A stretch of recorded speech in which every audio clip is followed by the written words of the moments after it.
everybody, welcome back to another episode of Coast to Coast on the Her Hoop Stats Podcast Network. I'm Crina Mustafa alongside Calvin Wetzel, and we are into the Sweet 16 of March Madness. We're going to get into all the second round matchups that happened, as well as some first round matchups, some team thoughts, all of that, and then preview the Sweet 16 at the end. Cal, are you ready? I'm ready. We have a ton to get into, so let's do it. Absolutely. Our headline of the week feels like the only really big upset that happened, but Duke upsets Ohio State. After going down 16 points, they come back, they upset Ohio State 75-63 to reach the Sweet 16. Like I said, like there have been a lot of close games, but I feel like there haven't really been a lot of like huge upsets so far, but like this one was definitely one. So what did you make of that game? Yeah, well, first off, to your point about the upsets, it's crazy because we have so much more parity in women's basketball than we did like a decade ago or so. We've talked about this, and yet somehow this is the year that sets the record for the higher seed number of games that they won in the first round. They won 31 games out of the 32 in the first round, with the exception of Middle Tennessee. And 30-2 was the best record ever. Now 31-1 this year somehow. But like you said, so many close calls. You go down the list, and not even like some of those 8 seeds weren't even favored over the 9 seed. They were only favored by the seed line, but not in actuality, and they still won. This one obviously was the biggest upset of the second round. Duke beating Ohio State, and I mean, credit to Duke. Like they just came in and really took Ohio State out of what they wanted to do. And honestly, I was wrong because I got on this podcast last week with Danny and said that Ohio State goes as Cody McMahon goes. But Cody McMahon played really well in this game, and Ohio State still didn't win. So that actually didn't pan out at all. I would have thought if you would have told me that Ohio State was going to lose this game, I would have thought that Cody McMahon would have had a pretty inefficient game, missing a lot of jumpers. But no, Cody was great. Cody was phenomenal. Duke just played one of their best games of the season. And Reagan Richardson is what stood out to me these first 2 games. I think she's had a lot of ups and downs offensively throughout this season, but it's been nothing but ups in the tournament for these first 2 games. She's been completely on fire. I think Duke handled the press so well. I was looking through synergy. There's 3 times all season that a team has scored at least a point per possession against the press. The 2 times Ohio State played Iowa, and then Duke in this game. That's it. That's how well Duke played against the press in this game. And I think that they absolutely earned their ticket to the Sweet 16. Yeah, and the game definitely started off a little bit weird in terms of their offense, but honestly, yeah, like that comeback is huge. Reagan Richardson obviously exploded for 28 points. And even on the Ohio State side, like Celeste Taylor fouled out with over like 6 minutes to go in the game. Multiple Ohio State players were in foul trouble. What do you kind of make of that? Because I know like the refs and the fouls are kind of also another hot topic in the tournament right now, but like I feel like that just like really hurt them. Like as you said, like you thought it would be with Cody if Ohio State lost, but Celeste fouled out pretty early there. Yeah, playing against her former team too. You have to feel bad for her. I'm sure that was not fun. They actually Yeah. had all of their starters have at least 3 fouls. 3 of them fouled out, and that's the risky run. Sometimes when you run a press, you're going to pick up a few more fouls than if you sort of sit back and on defense. But you never want to see stars foul out in a tournament setting. But Especially in what I may don't be know. their last game too. Like I Yeah, feel like yeah. there's also that. Like it's a little bit sad to kind of go. And like we'll talk about Stanford later, but like Cam Brink kind of in that same situation as well too. Or like I mean, for her, was her last home game, not game overall. But like yeah, It almost it's was. always a it almost was, yeah, but like that would have been so weird. So yeah, for sure. Duke plays UConn next. We now know the winner because UConn beat Syracuse. Some general thoughts on maybe UConn. They were also cutting it kind of close. Like we've had a lot of really close games. But what are some of the keys to the game, maybe for Duke or for UConn heading into their Sweet 16 matchup? We have, it feels like we're a few buckets away from just complete chaos and utter madness in Yes. terms of upsets, and so many of these underdogs have been right there. But in terms of Duke versus UConn, I usually say that if you're going to pull an upset, the recipe for an upset is you gotta get hot from three. You gotta make your threes and maybe hope the other team has a cold night. But in this game, that'll help obviously if threes are going down. But I think they got to win the battle at the rim. I think that's how you beat UConn. UConn, I mean, Paige Beckers leads the team in blocks. They don't have a traditional rim protector. If you can get into the paint on them on offense, that's going to help. And on both sides, I think UConn has struggled on the other end as well when they haven't been able to get into the paint as much. And when Paige is getting in there and KK Arnold and they're making plays for themselves and for others. And then that opens up the perimeter for them and the threes do go down because when the defense collapses. So I think Duke is equipped to do that. We could see another game like the Syracuse game. I'm not sure if Duke's going to win, but I think they're equipped to at least keep it close in this one. I think they have the personnel to at least hang in the paint on both sides. And that's kind of what I'm watching for in this game. Yeah, and I'd be remiss if I didn't bring up that we have a Canadian on Canadian matchup in Duke versus UConn, and that is none other than Emma Cable going up against Aaliyah Edwards of UConn. I think, in terms of like skills and all that, Aaliyah definitely has the edge here, especially, she just declared for the WNBA draft as well. But I'm excited because that means at least one Canadian is making it into the next round. So it's a win-win situation for me. I love on Twitter, by the way. Everyone should go follow Crina on Twitter when you post just like the little Canadian flag, and every time a Canadian player does something cool, they have like 20 points or whatever. Canadian flag player shout out. It's fun. That was me when Louisville was playing and Marissa Russell was having a good game, but then they were upset by Middle Tennessee, which is a team that we're going to talk about right now because we're going to talk a little bit about LSU. They make it past Rice and Middle Tennessee to make it to the Sweet 16. Not without some scares, though, because both of those games, LSU had very slow start. In fact, they were losing. They were down at halftime. Like Middle Tennessee was still up on them. And then, of course, LSU goes on that crazy, crazy run to just turn it into a blowout at the end there. But I'm kind of curious, Cal, when you look at, because they're defending champs, should we be worried about these slow starts as their opponents start to get a little bit better heading into the Sweet 16?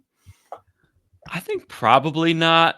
Maybe a little bit. I think in the first round they kind of got lackadaisical, and you do kind of have to wonder if all of the Kim Mulkey stuff that I know a lot of us are chomping at the bit to see what that story is all about. But if any of that is distracting them at all and affecting them, but we said it when you go down the list. South Carolina's been dominant. We'll talk about them. A couple other top seeds have not been pushed extremely hard. Notre Dame ended up maybe a little bit in the second round, but for the most part, they were pretty safe. But you go down the list of most of these top seeds, they've all been pushed at some point already in the first weekend for the most part. And so it's not like LSU's the only team that's had a stretch of a quarter or 2 quarters where they've looked shaky. I mean, they had a stretch of maybe 6 quarters where they looked shaky out of 8. But I don't know. I don't think I would be particularly concerned about the slow starts. I mean, Middle Tennessee is a good basketball team. Rice, maybe a different story. Like I said, I think they got kind of lackadaisical in that round. Middle Tennessee is just good.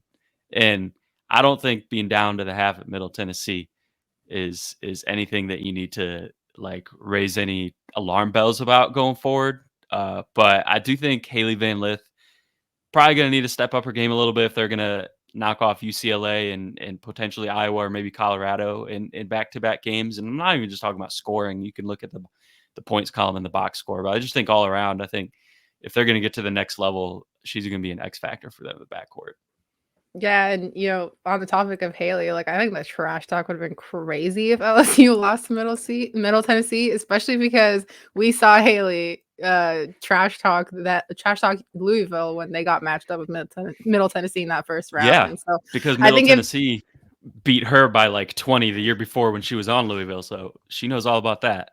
Yeah, and I think if they had taken out LSU, it would have been very, very funny content. But LSU plays UCLA next. UCLA, another team, like you said, one of the top seeds that they got tested a little bit by Creighton. They come away with that 4-point win. Um, Lauren Betts plays in the second round game after missing the first one with a foot injury, which was announced very, very late, which I was like nearly concerned about. But it seems like she's fine.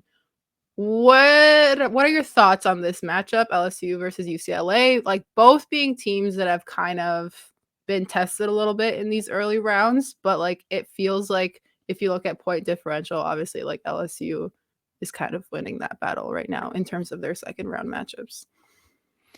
I am really glad that Lauren Betts is back for a lot of reasons. We just don't want any injuries in general. Love to see her play, but especially for this matchup, like when we get this matchup that is a gift that we probably a lot of us have been wanting to see for a long time, and it would be such a bummer to have to watch this Angel Reese and Isamara front court against not Lauren Betts. That's what we all want Yeah. to see, and I think it was Andrea Carter, might have been someone else who said this on in the studio or on one of the broadcasts that Angel Reese, when she has struggled, sometimes it's been against size, and that's what she's going against with Lauren Betts. She's given up a few inches there, so it'll be interesting to see how that matchup plays out because I think LSU, one of the things that they hang their hat on is rebounding. They're almost always the dominant rebounding team on the court, but this is the rare matchup where I don't think they're the better rebounding team in this game. And I think UCLA is going to win the battle on the boards in this game, which doesn't happen to LSU very often. That happened against South Carolina, maybe. They didn't win either of those games. That's about it. So LSU is going to have to find some other areas to, especially, obviously with Lauren Betts healthy, to really win this game. I do lean LSU coming out of this one, but this is such a toss up to me. Like ultimately, I'm just excited to watch this basketball. I feel like we're about to get more overtime games. We only had like 2 in the first 2 rounds, and now it just feels like we're inching closer and closer because these teams just seem to be getting closer and closer in terms of skill set, and just like overall level. Exactly. Well, and there's I think 5 off the top of my head, I think 5 Pac-12 teams left, and so if they keep winning, at some point they're going to play each other, and if the Pac-12 teams start playing each other, we'll get overtimes. Exactly. It's a given. But that's gonna be our first segment. We're gonna coast through college in a little bit and talk about some more second round results and maybe some first round takeaways as well. Okay, Cal, a lot of teams here. Where do you kind of want to start? I mean, we can start with South Carolina because that's what I have in my notes here, defeating North Carolina in a very emphatic fashion. North Carolina might as well have gone home at halftime just based on how that game went. But unfortunately, they have fallen victim to another one of South Carolina's blowout games. Camila Cardoso was back in this one after missing the first. And to me, it looks very clear that nobody is going to beat this South Carolina team. I agree, and I think the fact that they have been able to win the way they have, and you can talk about 91-39 over Presbyterian, whatever. 88-41 over a team that played them within single digits about 2 or 3 months ago in North Carolina. Obviously, basketball is random. Crazy things happen. You can play the same team. We saw this during the COVID year when a bunch of teams were playing back-to-backs to reduce travel, and one day one team would win by 25 and the next day they'd lose. I get it. There's a lot of randomness, but I think this also, aside from that, shows the growth of this team, just based on like the arc of the season. When you look at where they were at, obviously already an elite basketball team back in November when they won that game by I think it was 9 or 7 or 8 against North Carolina, and where they're at now, winning that same game by 47. They've doubled up both of their first 2 opponents. It's a scary Crazy. prospect when you look at how Dawn Staley develops her players and her teams improve, not just from season to season, but within the season. And I would not want to be any of the teams in their way right now. I do. We'll talk about the Indiana matchup, and there are some things Indiana can do, but I don't know. I don't know if I see anyone knocking them off at this point. Yeah, and it's crazy because you watch them and they're just so cohesive as a team. Their ball movement is so good. They have so many different options of ways that they can score, and their defense has remained like at an elite level, and that's just incredibly hard to stop. Just incredibly hard to score against. And like, what do you do? Like, you have Raven Johnson, who has been incredible as a playmaker. You have Camila Cardoso, who is still dominant. Like, you have this entire squad of players that just like seems unstoppable, and they just like fit basketball wise so well. Tina Pow Pow, obviously, like we've talked about her a bunch this year. Like, it just seems like everything fits in a puzzle that if they can't get to one player, they're going to find another player. They're going to find the next player, and they're going to make a successful play out of whatever's happening on the court. And I just think that that's like the recipe to their success and what's made them just so hard to beat this season. Yeah, the crazy thing with them is that when you think about what makes basketball teams good, you can go down the list, and I think South Carolina checks every box. In most years, in most levels of basketball, there is not a single team that checks every box. The best team checks most of the boxes, and that's enough to be the best team. But when you think about some teams overwhelm you with talent, I think about LSU in that regard. Some teams maybe don't have the most talent on paper or the most five-star recruits or whatever the case, but they're so well coached and cohesive and they play together as a team. And I think about like Middle Tennessee maybe in that regard. And then when you look at South Carolina, they have all the talent. They have, like you said, fit all together as a puzzle. They play perfectly as a well-oiled machine on both sides of the ball. They have the depth coming off the bench to where if one player is suspended in the first round, or if one player gets in foul trouble or whatever, injuries or whatever the case, they don't skip a beat. If they lose all their starters, they don't skip a beat next year. And it's just every single box. There's no hole in this team. Absolutely. Yeah, for sure. So yeah, we'll talk about their next matchup in a little bit. But going through these second round games, are there any that you kind of want to hit on, things that kind of pop out to you that you maybe want to talk about? Well, there's a few. Before we move on from South Carolina, I do want to say trivia question for you. Do you know the Oh. last team to beat South Carolina by double digits?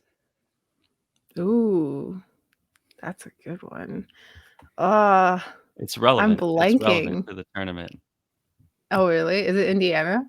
It is 2019, 2019. That's how long it's been since anyone beat South Carolina by double digits. Wow. And the team that did it was Indiana.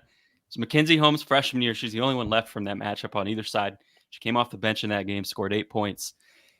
They won by 14. So this matchup has nothing to do with that one. Obviously, the entire rosters have turned over except for Mackenzie Holmes, but I felt like I had to get that nugget in there.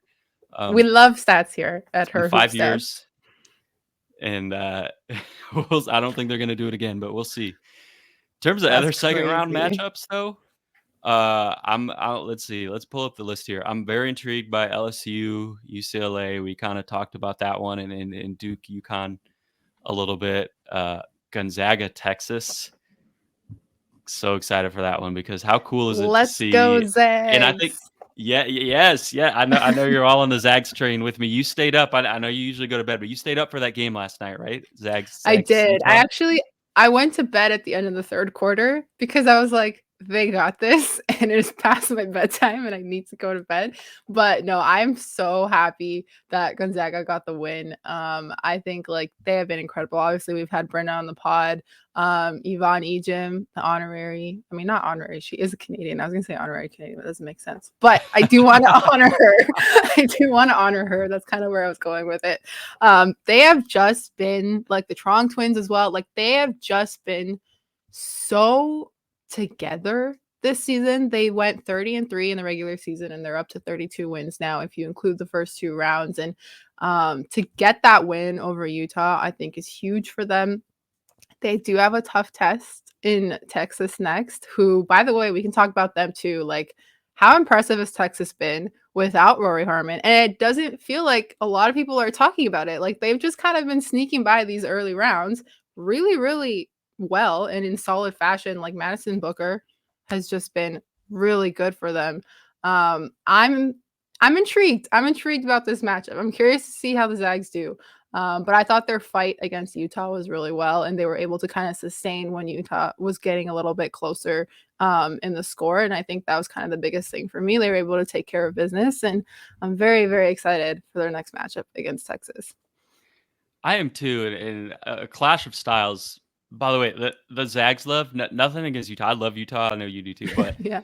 my heart, you're all about the Canadians. My heart is all about the mid majors, and to see a mid major, what you missed by going to bed early is the scene at the end of the game with all of those fans just surrounding the players and celebrating, and the fact that they still got to host and have that moment on their home floor was so special because mid majors don't get that very often.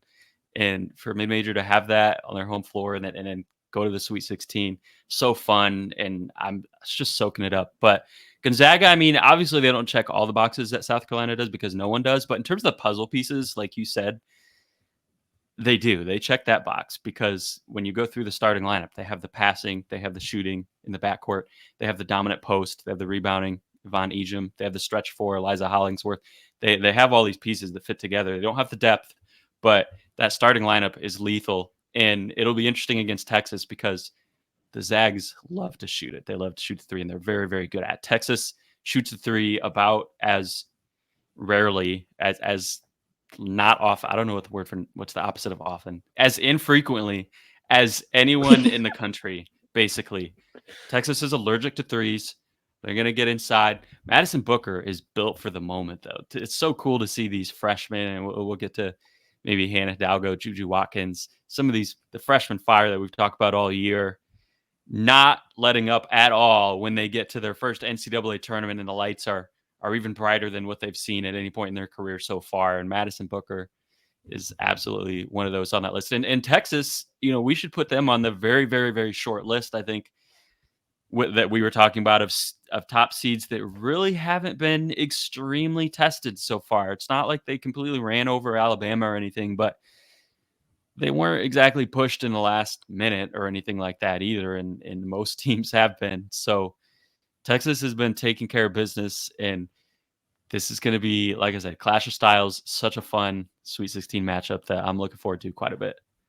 Absolutely. And let's talk a little bit about some more freshmen. I think we should talk about Stanford and Iowa State, because their game did go to overtime, and just like Audie Crooks, man, for Iowa State, obviously had a 40-point game the game before that. What a performance. That was just like, I mean, I felt bad for Iowa State, but they pushed Stanford. And like we said, Cam did foul out. But Kiki Uriafen said, I can get a 40 piece too. Watch me, watch me ball out and lead this team. And she absolutely did. And I think like I had to like go back and rewatch because I went to bed because it was past my bedtime, and I was in health and safety protocols last week, so still recovering. But nobody come at me. But this was the best game of the tournament, it felt like. It was, and that's a high bar to clear with how many good games we've had, but I think this was the best. And I came into this game after what Crooks did in the first round, dropping 40 against Maryland, coming back from down 20, by the way, in that game. We should Yeah. talk about. And then obviously Cam Brink being a lottery pick. I came into this matchup very, very excited to see that battle. Audi Crooks, Cam Brink. And then what ended up happening was neither of those two. Kiki, I mean, it showed up too, but Kiki Iriafen was out of this planet in this game.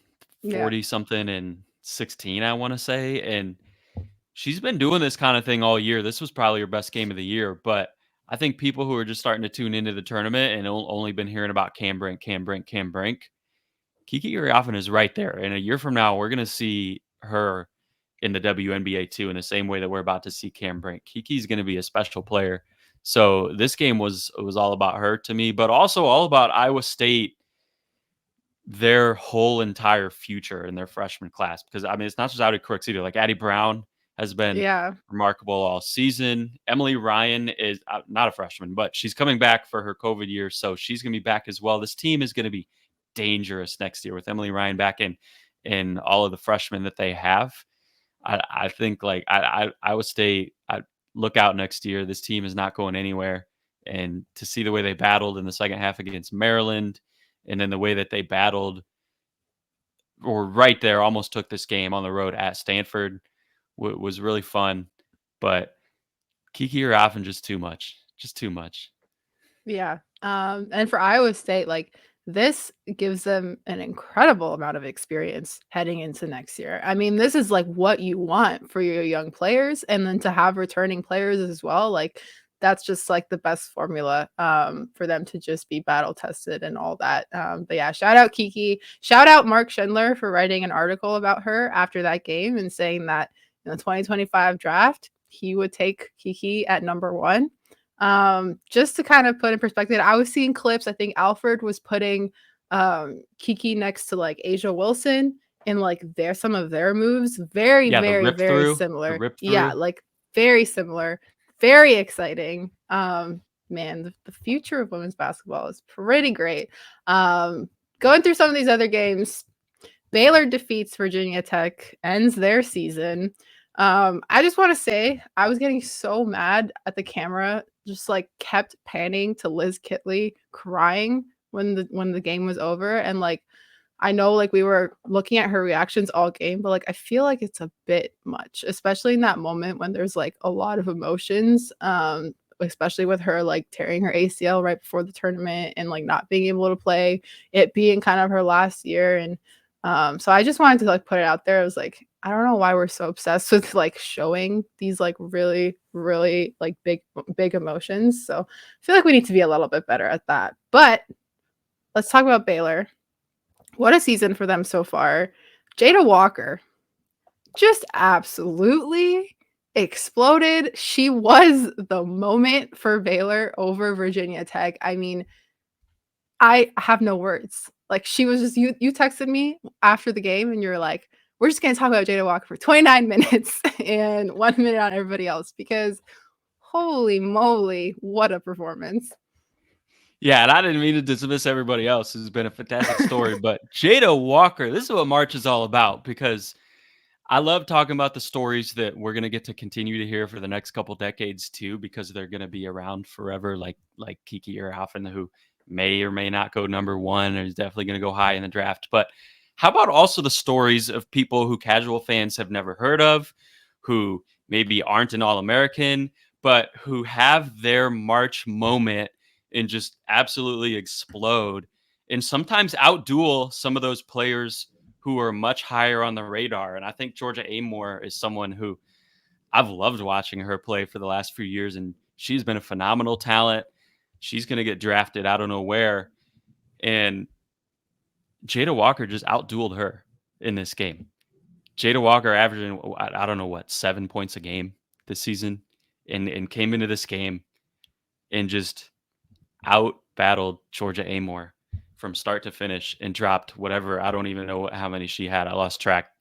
But at the end of the game, I mean, this is not who you have circled on Baylor's scouting report as your go-to. But by the end of the game, it was so clear when Baylor was trying to protect this lead and Virginia Tech was trying to stay connected and stay connected. She had 28 points, Baylor by the was way. giving the ball to Jada Walker. That because she was it in this game.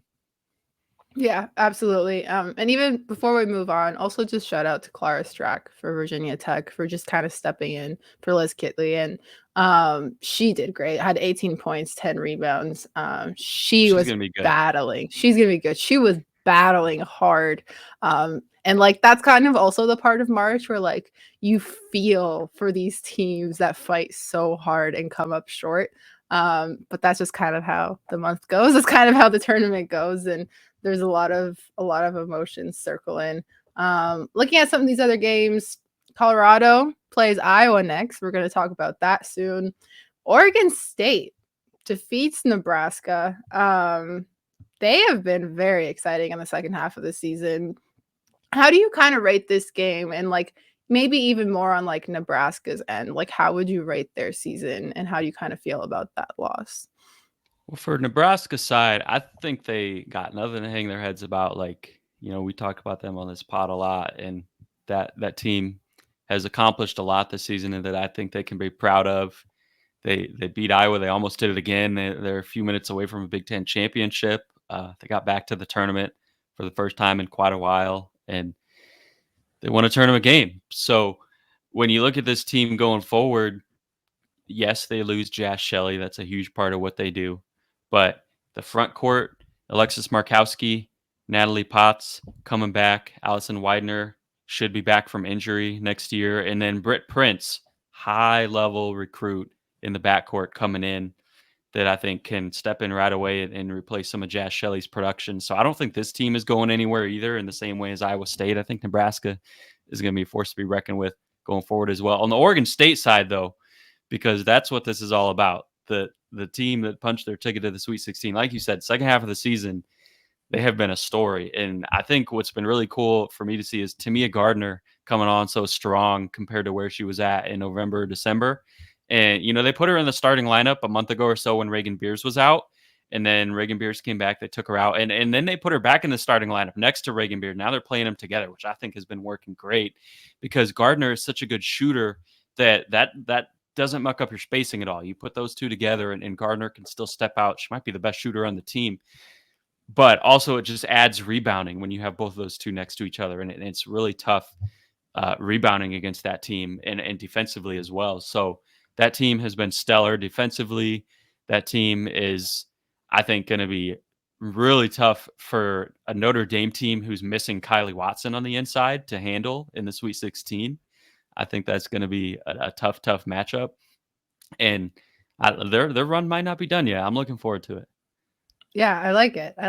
Let's look at some of these other games. You mentioned Notre Dame. They defeat Ole Miss. They wrecked them. Hannah remains a star, producing very, very highlight-worthy plays. Let's see. NC State defeats Tennessee. We got to talk about that. That is just a gut-wrenching end of season for Tennessee. And if you saw their coach, Kelly Harper, she wears her emotions on her sleeve. Her reactions are just, I feel like you could just make like so many memes out of them, but like you really, really felt for them when she was just like pleading with the ref in that like weird moment at the end where like it looked like Tennessee was going to get the steal and like something was going to happen and the refs called the timeout. And then she's just kind of like, basically was like on her knees, just like, please, you can't do that. But like you feel for them, you feel for Rikia. NC State though, what a season and what a performance to take Tennessee out like that. Cal, any thoughts on that matchup? I just think, yeah, NC State is basically playing the way that they were in November right now when they burst onto the scene, and I believe they were unranked preseason. Maybe they were I think they were 24th, 25th. I don't remember, but they made their way up to where'd they get to? Third, I want to say, really quick in the season. This was one of the stories of the first few weeks, and they beat UConn and all of this. And the way that they've been playing here this last week or so is they're right there. So I feel for Tennessee too. Like to add this on top of what happened against South Carolina for them Yeah, is it's a it's the lot. emotions of March. It's a lot. It's a Yeah, lot. It's that dichotomy we've talked about. But it's NC State. Sanaya Rivers has been it, and correct. she's stepped up for them big time. So I'm looking forward to see what they can do against Stanford. Yeah, that's gonna be a really good one too. Some of these other matchups, Iowa defeats West Virginia, but like barely. It feels like they also got a little bit bailed out by the refs at the end there. Another one, Indiana defeats Oklahoma. That was a close one. That was a really close one until the end. I think it was a good end of season for Oklahoma. They showed some really exciting stuff. Like we mentioned, Mackenzie Holmes for Indiana has been crushing it. Very curious to see how her and her team does against South Carolina in the next round. And then we talked about the Zags. USC defeats Kansas, although that one was a close one for a lot of the game too. Like I just feel like we are gonna get some really, really close games in the Sweet 16. And things are just gonna get crazier and crazier. But did you have any kind of like last thoughts on the second round matchups that happen, or any like first round matchups as well. Well, with Indiana, it's so good to see Mackenzie Holmes healthy after she was, a little bit banged up and barely played in that Big Ten tournament. And that was the difference for them. Oklahoma, no one's ever accused them of being good at post defense. And Mackenzie Holmes dropped almost 30 in this one. But Oklahoma, like you said, had a great season. If you would have told them that they were going to be right there, almost in the Sweet 16 after they lost Southern, I think they would have signed up for that. So, Yeah. uh, Indiana, great win, and USC, Juju. What can you say? I'm with you that so Kansas made a little run in this game. Obviously, I think they went zone for a while, and USC pulled away at the end. But we're gonna see more and more of these games where the underdog makes a run and the underdog's hanging around, except the underdog might actually come out on top this time because now the underdogs are the 3 and the 4 and the 5 seeds and not the double digit seeds or not the 8 and the 9 seeds. And so as we get into these next couple rounds, these games are going to be wildly entertaining. In Iowa, West Virginia, like it's another one that when you talk about that emotional dichotomy and how you feel so bad for some of these teams, West Virginia, ugh, have to feel Yeah. so bad for them. They battled in this game. Absolutely battled. They showed up to play. And in the first half of that fourth quarter, when they went on that 10-0 run and tied it, you feel like this team had something going and no one was backing down on defense. And sometimes stars get the calls. That's how basketball works. I don't like it. Obviously, Caitlin Clark is one of those players who's going to get the benefit of the whistle, whether it's right or wrong. And she certainly did last night. Iowa certainly did down the stretch of that game. That's part of home court, and that's part of having a star. But I would love to see the officiating more fair and more balanced because I think West Virginia had a gripe on some of those. But that's how it goes. Now we get neutral sites for the rest of the tournament, so we'll see how that goes with the officiating. Yeah, and I know that's been a huge debate as well on Twitter about neutral sites versus home games and reffing and all of that. But yeah, it's getting maddening. I was gonna say like crazy March Madness, maddening. I don't know. It worked. It kind of didn't work, but there were Put a any lot word of in there. it's fine. I'm just throwing words around. That's what podcasters do, right? But anyway, there's a couple of first round stuff that I did want to mention before we go to games to watch. In that first round matchup between Oklahoma and Florida Gulf Coast, the last play, and I should have clipped it for our YouTube viewers, I laughed so hard because they just did the thing with the players where they were just like circling Just played around a like in little this. like Ring Around the Rosie or something. Yeah, I don't know. exactly. And I was like, and I think Sue Bird tweeted, she was like, if coaches Mhm. don't add that to their playbook, then what are we doing here? I thought it was hilarious. I did want to give that a mention. Obviously we talked And about Audie's 40 piece. I think they will. Just to sorry to butt in, but coaches steal from each other all the time, as they should. And Carl Smesko is a coach who people should probably be stealing from. So I'm looking forward to the next time we see that play because it's going to show up somewhere. That was yeah, no, that was so funny. That was so incredible. Yeah. Looking forward to more funny plays like that, to more overtime, as long as it's not like after midnight. But a lot of really good and Hey, exciting. sign me up. Yeah, I mean you're in Central Time, so it's a little bit easier for I you. am. I'm an I East have an Coast girl. easier road, but I when we get good basketball games, and I know people on the East Coast and people who don't stay up as late, like it can be rough. I get it, but for me personally, like I'll stay up till 3 a.m. if we have good hoop. I don't care. Like I'm not trying to end elite high level basketball. Like sign me up for as much of it as I can get. That's fair. That's so fair. All right, let's get into our Sweet 16 matchups to watch. I'm gonna start with Friday's games. The first matchup is Oregon State versus Notre Dame at 2:30 p.m. Eastern on ESPN. Keys for this game, I feel like number one is just like Hannah Hidalgo. Very excited to see her. But what are you looking for in this one, Cal? I think if Notre Dame wins, it's going to be Hannah Hidalgo, and it's going to be the backcourt. And if Oregon State wins, it's going to be the front court, like we talked about, shorthanded for Notre Dame. Oregon State's front court has been great with Reagan Beers and Tamia Gardner, and Oregon State's definitely going to have the advantage on that side. I have Oregon State in my bracket for that reason, but Ooh. I already every time I watch Hannah Hidalgo, I sort of feel like I regret it. So we'll see. And they certainly have the best player on the floor. No, nothing against Talia von Oelhoffen or Reagan Beers or anything, but Oregon State is going to have a size advantage and a rebounding advantage. So it's going to be a very, very tight game. This is one of the, I think, better matchups just in terms of how many different ways this could go in this round.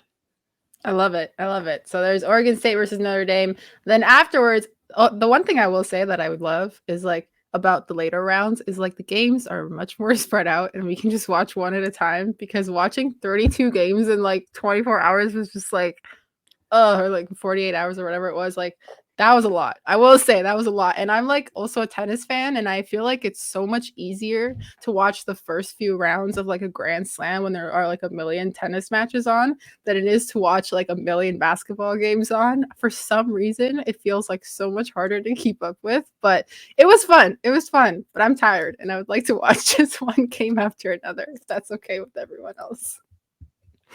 Yeah, it's I have all my screens going, and you just can't watch them all. Like I have a game over here on a screen, but then I'm watching the one that's in the last minute, and it's tied over here, and then I miss something crazy that happened over here in the second quarter, and Yeah. you got to go back and watch stuff. But we all miss stuff all the time, but not anymore. Are we gonna have one game at a time, or are we gonna have two games at a time? Now I haven't even checked the time schedule yet. Actually, It'll be one two game. at So I have this most. I have the schedule on right now. So Oregon State Notre Dame is at 2:30 on Friday, and then Indiana versus South Carolina is next at 5 p.m. Which is like more than enough time in between games, which is great. We kind of talked already about Indiana and South Carolina a little bit, what we're looking forward to. I'm curious, like, actually, maybe I'll save this for next week's podcast. If like, which team do you think has like the most like chance, the biggest chance at like being the team that upsets South Carolina, if there even is one, or if everyone's just kind of battling to lose to South Carolina?